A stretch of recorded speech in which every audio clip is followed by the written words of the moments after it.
तर आमच्याकडे ना आता लाईट गेलेला आहे आणि इथे बघू शकता छोटासा दिवा लावला आहे मी इथे. आणि घरी मी आणि लोलो आम्ही दोघंच आहोत फक्त. दादा आमचा स्कूलमधून यायच्या वेळेलाच लाईट गेला, त्यामुळे मग त्याला त्याच्या काकीकडे पाठवलेलं आहे. जेव्हा लाईट येईल तेव्हा तो मग येईल, कारण लिफ्ट बंद झाल्यामुळे त्याला वरती येणं शक्य नाही. आणि पूर्ण म्हणजे जिन्यावरती पूर्ण बिल्डिंगमध्ये अंधार झालेला आहे, पूर्ण अंधार.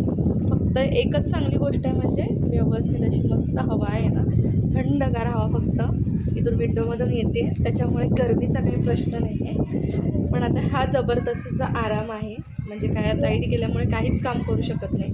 ना किचनमध्ये काम करू शकत, ना बाथरूममध्ये काही काम करू शकत, ना इतर कुठलीही काम करू शकत. म्हणजे हा अक्षरशः ना जबरदस्तीचा आराम आहे. तुम्हाला काय वाटतं, हा आराम करावा की नाही करावा, आणि असा आराम आपल्या आयुष्यामध्ये वारंवार यावा की नाही यावा, त्यामध्ये नक्की कॉमेंट सेक्शनमध्ये सांगा. चला बाय.